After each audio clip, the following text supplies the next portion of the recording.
आओ नैक्सट गल करते हैं अबाउट द टॉपिक लाज ऑफ परफेक्ट गैसेस। सो ये बारे गल करन तो पहला असीं ये गल कर लीए कि जिन्ने भी साडे कोल गैसेस ने, चाहे वो रियल गैसेस ने चाहे वो परफेक्ट गैसेस ने, सो हर गैस दियाँ कुछ अपनियां प्रॉपर्टीज़ होंदियां ने, कुछ इंटेंसिव प्रॉपर्टीज़ ने, कुछ एक्सटेंसिव प्रॉपर्टीज़ ने, और सारी दियाँ सारियां जिन्नियां भी प्रॉपर्टीज़ ने ये इफेक्ट करदियां ने उसकी फिजिकल फॉर्म।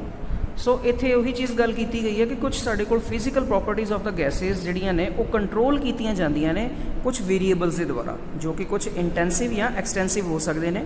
जिहदे विच पहलां गल कर लीए pressure excited by the gas capital P, volume occupied by the gas capital V, temperature of the gas capital T।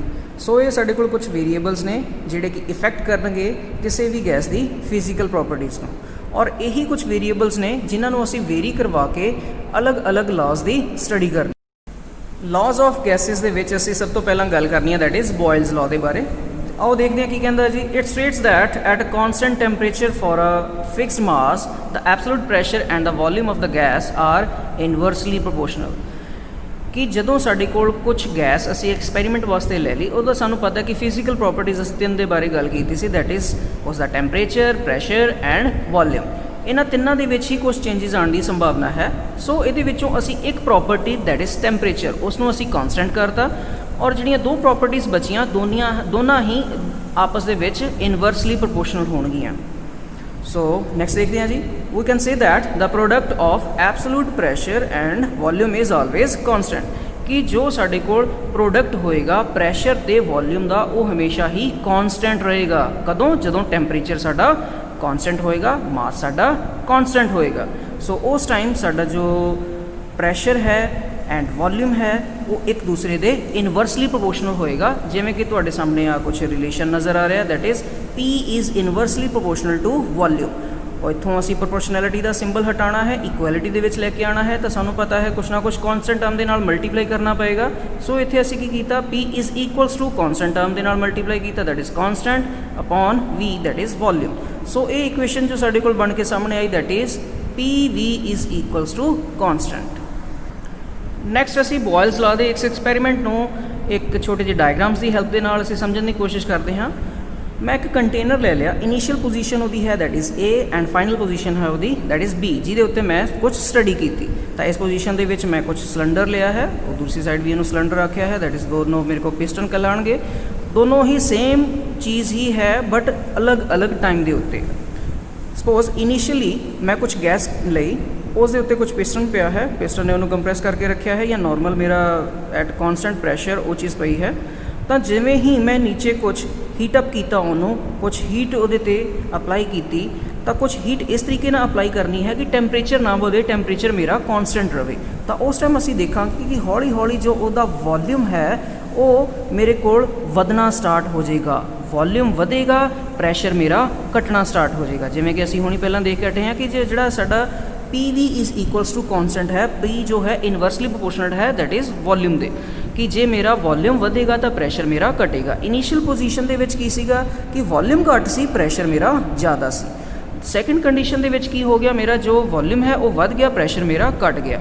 इत्थे F ते A दे नाल असीं की डिनोट किया है कि जो प्रैशर इनसाइड द कंटेनर होएगा, सिलेंडर होएगा, ਉਹਦੇ ਤੇ ਕੀ ਇੰਪੈਕਟ ਪਏਗਾ, ਉਹ ਦੋਨੋਂ ਚੀਜ਼ਾਂ ਤੇ ਡਿਪੈਂਡ ਕਰੇਗਾ। ਉਸ ਦੇ ਉੱਤੇ ਆਪਣੇ ਕੋਲ ਮੋਲੀਕੂਲਰ ਫੋਰਸ ਕਿੰਨੀ ਲੱਗਦੀ ਪਈ ਹੈ ਐਂਡ ਉਸ ਦਾ ਜੋ ਅੰਦਰਲਾ ਏਰੀਆ ਹੈ, क्रॉस सैक्शनल एरिया वो कितना है। जिमें जिमें साडे कोल अंदर हीट वधेगी, प्रैशर वधना स्टार्ट होएगा। सो इस तरीके दे नाल ही अपने कोल जो चेंजिज आएंगे कुछ इस तरीके दे नाल आएंगे कि सैकेंड पोजीशन दे विच मेरा जो वॉल्यूम है वो साडा वध गया, प्रैशर साडा घट गया।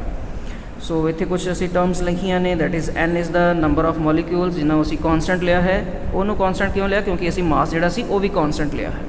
सो इसनों असी ग्राफ के उत्तों समझने की कोशिश करते हाँ। ये असी इत्थे एक ग्राफ प्लॉट किया है that is in between pressure and volume. हुण इत्थे प्रैशर वॉल्यूम चार्ट मैनू की समझा रहा है, दैट इज़ कि जदों इसे ही प्रोसैस के अंदर इनीशियल पोजीशन के उत्ते मेरा जो प्रैशर सी वो हाई सी, और सैकेंड पोजीशन पर पहुँचण ते जो मेरा प्रैशर सी वो घट गया। इनीशियल पोजीशन ते मेरा वॉल्यूम जो सी ओदी वैल्यू घट सी, बट सैकेंड पोजीशन ते पहुँचण ते मेरा जो वॉल्यूम सी वो मेरा वध गया। सो इस नूं दर्शा रहा असी दैट इज़ विद द ਰੇ ਡਾਇਗਰਾਮ। ਸੋ ਇਸ ਨੂੰ ਅਸੀਂ ਗ੍ਰਾਫ ਨੂੰ ਕੁਛ ਇਸ ਤਰੀਕੇ ਦੇ ਨਾਲ ਰਿਪਰੈਜ਼ੈਂਟ ਕਰ ਰਹੇ ਹਾਂ, ਤੁਸੀਂ ਸਾਹਮਣੇ ਦੇਖ ਪਾ ਰਹੇ ਹੋ ਕਰਵ ਦੇ ਨਾਲ, that is P D is equals to constant. So ਇਸ ਰਿਲੇਸ਼ਨ ਨੂੰ ਅਸੀਂ ਕੁਛ ਇਸ ਤਰੀਕੇ ਦੇ ਨਾਲ ਵੀ ਅੱਗੇ ਦੱਸ ਸਕਦੇ ਹਾਂ ਕਿ ਜੋ ਇਸ ਪ੍ਰੋਸੈਸ ਤੋਂ ਸਾਡੇ ਕੋਲ ਇੱਕ ਪੁਆਇੰਟ ਦੇ ਉੱਤੇ ਜੋ ਪ੍ਰੈਸ਼ਰ ਤੇ ਵੋਲਿਊਮ ਹੈ ਦੈਟ ਇਜ਼ P1 V1 ਉਹ ਵੀ ਕੌਨਸਟੈਂਟ ਹੋਏਗਾ, ਐਂਡ ਸੈਕਿੰਡ ਪੋਜੀਸ਼ਨ ਦੇ ਉੱਤੇ ਜੋ P2 V2 ਹੋਏਗਾ ਉਹ ਵੀ ਕੌਨਸਟੈਂਟ ਹੋਏਗਾ। ਕੌਨਸਟੈਂਟ ਇੱਧਰ ਵੀ ਹੈ ਇੱਧਰ ਵੀ ਹੈ, ਜਦੋਂ ਇਹਨਾਂ ਦੋਨਾਂ ਇਕੁਏਸ਼ਨਸ ਨੂੰ ਅਸੀਂ ਇਕੁਏਟ ਕਰਾਂਗੇ ਤਾਂ ਸਾਡੇ ਕੋਲ P1 V1 is equals to P2 V2 ਦੇ ਬਰਾਬਰ ਆ ਜਾਏਗਾ। ਸੋ ਅਸੀਂ ਇੱਥੇ ਦੇਖਦੇ ਹਾਂ ਕਿ ਆਪਣੇ ਕੋਲ ਇਹ ਪੂਰੀ ਪ੍ਰੋਸੈਸ ਦੇ ਅੰਦਰ ਕਿਤੇ ਵੀ ਅਗਰ ਅਸੀਂ ਸਟੱਡੀ ਕਰਨੀ ਹੈ ਇਸ ਪੁਆਇੰਟ 'ਤੇ ਇੱਥੇ ਇੱਥੇ ਇੱਥੇ ਕਿਸੇ ਵੀ ਪੁਆਇੰਟ ਦੇ ਉੱਤੇ, ਤਾਂ ਹਰ ਜਗ੍ਹਾ 'ਤੇ PV is equals to constant ਜੋ ਉਹ ਟਰਮ ਸਾਡੇ ਕੋਲ ਆਏਗੀ, ਉਹ ਚੀਜ਼ ਫੋਲੋ ਹੋਏਗੀ ਜਦੋਂ ਟੈਂਪਰੇਚਰ ਸਾਡਾ ਕੌਨਸਟੈਂਟ ਹੋਏਗਾ।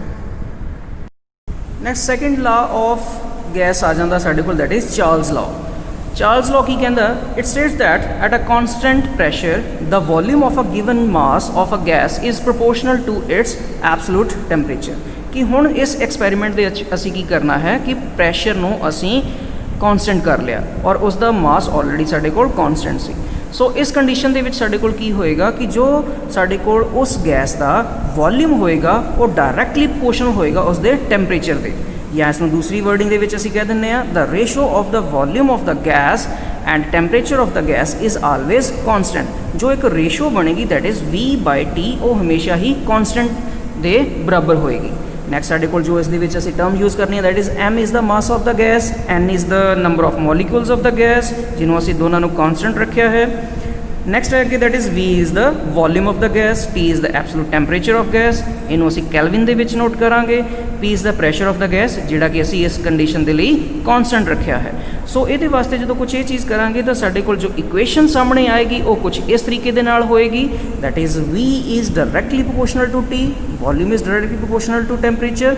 ਇਸ ਨੂੰ ਅਸੀਂ ਇਕੁਐਲਿਟੀ ਦੇ ਵਿੱਚ ਲੈ ਕੇ ਆਉਣਾ ਹੈ ਤਾਂ ਕੌਨਸਟੈਂਟ ਟਰਮ ਦੇ ਨਾਲ ਮਲਟੀਪਲਾਈ ਕਰਨਾ ਪਏਗਾ। ਤਾਂ ਇਹ ਇਕੁਏਸ਼ਨ ਸਾਡੇ ਕੋਲ ਕੁਛ ਇਸ ਤਰੀਕੇ ਨਾਲ ਬਣ ਜਾਏਗੀ, that is V is equals to constant into temperature. ਜਦੋਂ ਕੌਨਸਟੈਂਟ ਇੱਕ ਸਾਈਡ 'ਤੇ ਕੱਢਾਂਗੇ ਤਾਂ ਸਾਡੇ ਕੋਲ ਇਕੁਏਸ਼ਨ ਜੋ ਫਾਈਨਲ ਸਾਹਮਣੇ ਆਏਗੀ that is V/T is equals to constant. So ਇਹਨੂੰ ਇੱਥੇ ਡਾਇਗਰਾਮ ਦੇ ਨਾਲ ਐਕਸਪੈਰੀਮੈਂਟੇਸ਼ਨ ਨੂੰ ਸਮਝਣ ਦੀ ਕੋਸ਼ਿਸ਼ ਕਰਦੇ ਹਾਂ ਕਿ ਜੋ ਅਸੀਂ ਐਕਸਪੈਰੀਮੈਂਟ ਕੀਤਾ ਕਿਸ ਤਰੀਕੇ ਦੇ ਨਾਲ ਕੀਤਾ। ਮੈਂ ਇੱਕ ਕੰਟੇਨਰ ਲੈ ਲਿਆ, ਉਸ ਨੂੰ ਇਨੀਸ਼ੀਅਲ ਪੋਜੀਸ਼ਨ A ਕਹਿਤੀ ਐਂਡ ਫਾਈਨਲ ਪੋਜੀਸ਼ਨ B ਕਹਿਤੀ। ਇਨੀਸ਼ੀਅਲ ਕੰਡੀਸ਼ਨ ਦੇ ਵਿੱਚ ਮੈਂ ਕੀ ਕੀਤਾ, ਕੁਛ ਗੈਸ ਦਾ ਮਾਸ ਲੈ ਲਿਆ, ਉਹਦੇ n ਨੰਬਰ ਆਫ ਮੋਲੀਕਿਊਲਸ ਲੈ ਲਏ, ਉਹਦੇ 'ਤੇ ਮੈਂ ਕੁਛ ਪਿਸਟਨ ਲਗਾ ਕੇ ਉਹਦੇ 'ਤੇ ਕੁਝ ਡੈਡ ਵੇਟ ਰੱਖਤਾ। ਸੋ ਅਸੀਂ ਕੀ ਕੀਤਾ, ਇਸ ਦਾ ਸਾਨੂੰ ਪਤਾ ਹੈ ਕਿ ਜੋ ਅਸੀਂ ਪ੍ਰੈਸ਼ਰ ਹੈ ਉਹਨੂੰ ਅਸੀਂ ਕੌਨਸਟੈਂਟ ਰੱਖਣਾ ਹੈ। ਸੋ ਇਸ ਬਾਉਂਡਰੀ ਨੂੰ ਅਸੀਂ ਫਿਕਸ ਨਹੀਂ ਕਰ ਸਕਦੇ, ਇਸ ਨੂੰ ਸਾਨੂੰ ਮੂਵੇਬਲ ਬਣਾਉਣਾ ਪਏਗਾ ਤਾਂ ਕਿ ਸਾਡੇ ਕੋਲ ਜੋ ਇਨੀਸ਼ੀਅਲ ਤੇ ਫਾਈਨਲ ਪ੍ਰੈਸ਼ਰ ਹੈ ਉਹ ਸਾਡਾ ਸੇਮ ਰਵੇ। ਤਾਂ ਜਦੋਂ ਵੀ ਇਹਦੇ ਅੰਦਰ ਅਸੀਂ ਕੁਝ ਚੇਂਜਸ ਕਰਾਂਗੇ, ਕੁਝ ਟੈਂਪਰੇਚਰ ਅਸੀਂ ਵਧਾਵਾਂਗੇ, ਤਾਂ ਕੀ ਹੋਏਗਾ ਕਿ ਜੋ ਸਾਡੇ ਕੋਲ ਚੇਂਜ ਇਨ ਵੋਲਿਊਮ ਆਏਗਾ ਉਹ ਇਨੀਸ਼ੀਅਲ ਪੋਜੀਸ਼ਨ ਤੋਂ ਸੈਕਿੰਡ ਪੋਜੀਸ਼ਨ 1 ਪੁਆਇੰਟ ਤੋਂ ਸੈਕਿੰਡ ਪੁਆਇੰਟ ਪਹੁੰਚ ਜਾਏਗਾ। ਔਰ ਇਨੀਸ਼ੀਅਲ ਪੋਜੀਸ਼ਨ 'ਤੇ ਅਸੀਂ ਦੇਖਦੇ ਹਾਂ ਜੋ ਵੋਲਿਊਮ ਹੈ ਸਾਡਾ ਘੱਟ ਹੈ ਔਰ ਫਾਈਨਲ ਪੋਜੀਸ਼ਨ ਦੇ ਉੱਤੇ ਸਾਡੇ ਕੋਲ ਵੋਲਿਊਮ ਜਿਹੜਾ ਹੈ ਉਹ ਇਸ ਪੁਆਇੰਟ ਤੱਕ ਆ ਗਿਆ। ਇਹ ਰਿਪਰੈਜ਼ੈਂਟ ਕਰ ਰਿਹਾ 1 to 2 ਚੇਂਜ ਇਨ ਵੋਲਿਊਮ। ਸੋ ਇਸ ਜਗ੍ਹਾ 'ਤੇ ਅਸੀਂ ਦੇਖਿਆ ਕਿ ਟੈਂਪਰੇਚਰ ਦੇ ਵਧਣ ਨਾਲ ਸਾਡਾ ਵੋਲਿਊਮ ਵੀ ਵੱਧ ਰਿਹਾ ਹੈ। ਇਨੀਸ਼ੀਅਲੀ ਇੱਥੇ ਐਗਜ਼ਾਮਪਲ ਦੇ ਮੈਂ ਲਿਆ ਟੈਂਪਰੇਚਰ, ਦੈਟ ਇਜ਼ ਐਗਜ਼ਾਮਪਲ ਦੇ ਤੌਰ 'ਤੇ ਕਿ ਮੇਰੇ ਕੋਲ 31 ਡਿਗਰੀ ਸੈਂਟੀਗ੍ਰੇਡ ਹੈ ਔਰ ਜਦੋਂ ਇਹੀ ਕੰਡੀਸ਼ਨ ਸਾਡੇ ਕੋਲ ਸੈਕਿੰਡਲੀ ਪਹੁੰਚੀ ਤਾਂ ਇਹ ਮੇਰੇ ਕੋਲ ਪਹੁੰਚ ਗਿਆ ਦੈਟ ਇਜ਼ 57 ਡਿਗਰੀ ਸੈਂਟੀਗ੍ਰੇਡ। ਸੋ ਇੱਥੇ ਦੇਖਿਆ ਅਸੀਂ ਟੈਂਪਰੇਚਰ ਦੇ ਵਧਣ ਨਾਲ ਇਨੀਸ਼ੀਅਲੀ ਸਾਡੇ ਕੋਲ ਟੈਂਪਰੇਚਰ ਤੇ ਵੋਲਿਊਮ ਘੱਟ ਹੈ, ਜਿਵੇਂ ਹੀ ਅਸੀਂ ਟੈਂਪਰੇਚਰ ਵਧਾਇਆ ਵੋਲਿਊਮ ਆਟੋਮੈਟਿਕਲੀ ਵੱਧ ਗਿਆ ਸਾਡਾ ਤੇ ਪ੍ਰੈਸ਼ਰ ਅਸੀਂ ਕੌਨਸਟੈਂਟ ਰੱਖਿਆ। ਨੈਕਸਟ ਅਸੀਂ ਇਸੇ ਪ੍ਰੋਸੈਸ ਨੂੰ ਸਮਝਣ ਦੇ ਲਈ ਇੱਥੇ ਦੋ ਗ੍ਰਾਫ ਪਲਾਟ ਕੀਤੇ ਨੇ, in between pressure and volume and in between volume and absolute temperature.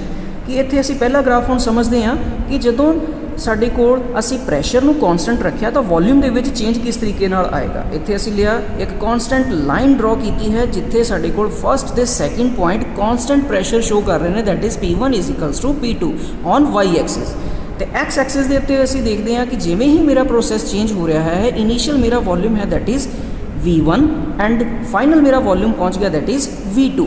ਔਰ ਦੂਸਰੇ ਗ੍ਰਾਫ ਦੇ ਉੱਤੇ ਅਸੀਂ ਦੇਖਦੇ ਹਾਂ ਕਿ ਜਿਹੜਾ ਮੇਰਾ ਇਨ ਬਿਟਵੀਨ ਵੋਲਿਊਮ ਤੇ ਐਬਸੋਲੂਟ ਟੈਂਪਰੇਚਰ ਦੇ ਵਿਚਾਲੇ ਹੈ ਕਿ ਜਿਵੇਂ ਹੀ ਮੇਰਾ ਵੋਲਿਊਮ ਚੇਂਜ ਕਰੇਗਾ ਮੇਰਾ ਟੈਂਪਰੇਚਰ ਵੀ ਚੇਂਜ ਕਰ ਰਿਹਾ ਹੈ। ਸੋ ਇੱਥੇ ਅਸੀਂ ਦੇਖਿਆ ਸੀ ਕਿ ਦੋਨੋਂ ਹੀ ਡਾਇਰੈਕਟਲੀ ਪ੍ਰੋਪੋਰਸ਼ਨਲ ਹੋਣਗੇ। ਸੋ ਇਸ ਕਰਕੇ ਇੱਥੇ ਸਾਡੀ ਜੋ ਕਰਵ ਬਣੇਗੀ ਬਿਲਕੁਲ ਸਟ੍ਰੇਟ ਬਣੇਗੀ, ਇਨਕਲਾਈਨਡ ਫਾਰਮ ਦੇ ਵਿੱਚ ਬਣੇਗੀ। ਸੋ ਇੱਥੇ ਸਾਡੇ ਕੋਲ ਇਨੀਸ਼ੀਅਲ ਜੋ ਸਾਡਾ ਵੋਲਿਊਮ ਹੈ that is V1, final volume ਹੈ V2। ਇਹ ਕੋਰਸਪੋਂਡਿੰਗ ਜੋ ਪੁਆਇੰਟਸ ਨੇ ਸਾਡੇ 1 ਐਂਡ 2 ਦੇ ਹੈ। ਇਹਨਾਂ ਦੋਨਾਂ ਪੁਆਇੰਟਸ ਦੇ ਬਰਾਬਰ ਸਾਡੇ ਕੋਲ ਜੋ ਟੈਂਪਰੇਚਰ ਚੇਂਜ ਆਏਗਾ that is absolute temperature T1 and temperature T2 ਜਿਨ੍ਹਾਂ ਨੂੰ ਅਸੀਂ ਕੈਲਵਿਨ ਦੇ ਵਿੱਚ ਡਿਨੋਟ ਕਰਾਂਗੇ। ਸੋ ਇੱਥੋਂ ਜੋ ਸਾਡੇ ਕੋਲ ਰਿਲੇਸ਼ਨ ਬਣ ਕੇ ਆਇਆ that is V/T is equals to constant, ਜੋ ਅਸੀਂ ਉੱਤੇ ਪੜ੍ਹਿਆ ਸੀ ਇਸ ਇਕੁਏਸ਼ਨ ਦੇ ਵਿੱਚ, ਉਹਨੂੰ ਹੀ ਅਸੀਂ ਇਸ ਪ੍ਰੋਸੈਸ ਦੇ ਵਿੱਚ ਕਿਸ ਤਰੀਕੇ ਨਾਲ ਰਿਪਰੈਜ਼ੈਂਟ ਕੀਤਾ ਹੈ that is V1/T1 is equals to constant. ਇਸੇ ਤਰ੍ਹਾਂ ਹੀ V2/T2 is equals to constant. तो इसना दोनों नू असी जो इक्वेट करना है तो कॉन्सटेंट बराबर हो जाएंगे, तो इस इक्वेशन को असी इस तरीके लिख सकते हैं that is V1/T1 is equals to V2/T2। इस तरीके दे नाल इस प्रोसैस के अंदर जिन्ने भी पॉइंट्स असी अगे कंसीडर करांगे तो हर पॉइंट के उत्ते यही कंडीशन साडी एप्लीकेबल होएगी that is V/T is equals to constant जदों साडा प्रैशर इस कंडीशन वास्ते कॉन्सटेंट होएगा।